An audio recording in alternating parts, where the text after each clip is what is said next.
Someone asked me, like, how do you find empathy for someone the history remember as a monster?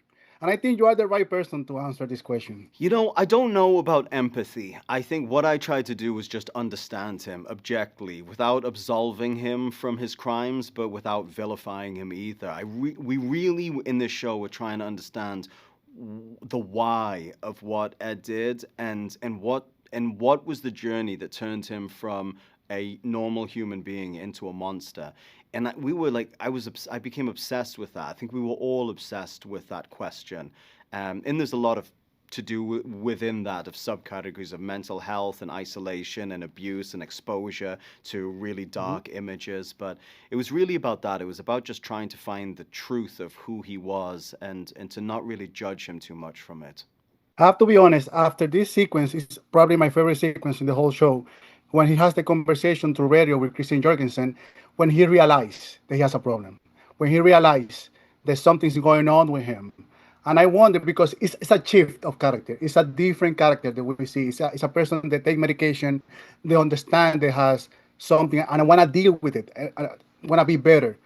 And you feel proud even at the end when something happened with Ted Bundy.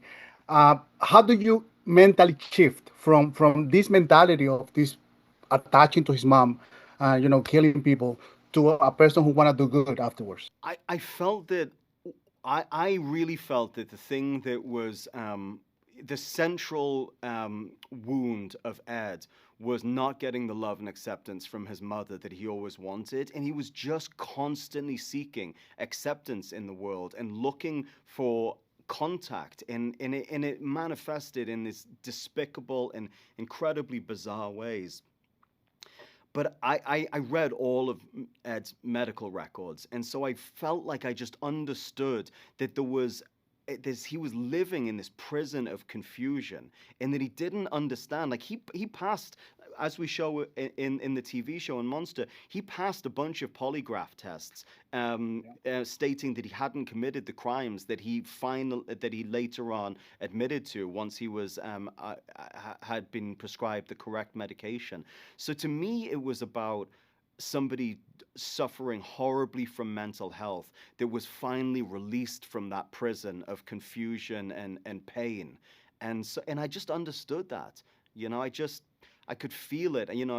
I've thankfully not ever experienced myself acute mental health issues, but I can understand and could remember being in the prison of like an extreme emotional reaction, be it anger or grief or something, and then coming out the other side of it and realizing you were just completely contained by this thing and held its prisoner. So that was what was in my mind. I read that you went to his grave.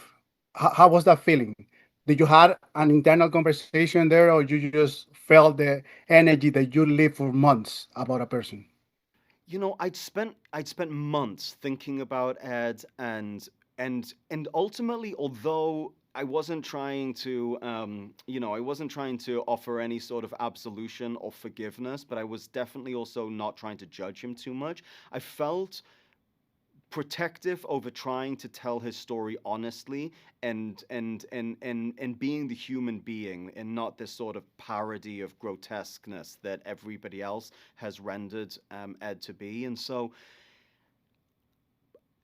but it was a lot to sustain that energy and have that guy in my mind for so long. So it just felt like a fitting way to go and say goodbye. And I did it much more for me than I did it for Ed. But I wanted to go and say to myself and to Ed, I hope we told this story honestly. I hope that we were accurate, and through the honesty of it, I hope there'll be some value to the world, to being able to sort of understand ourselves a little bit better. And was really and said to myself and said to Ed, the journey ends here. Absolutely. I'm getting on a plane tomorrow going back to LA, and I'm not taking any part of you with me. I'm really happy I did that because I was so invested in this job and so committed to it that had I not been really diligent about saying goodbye and that it finishes right now, then I could have probably, not like I was going to take Ed with me, but I would have just been stuck in that headspace thinking about it and worrying about it, and I was able to just come back and get on with life. Charlie, it takes courage for what you did, and I thank you so much. I'm a huge fan of your work.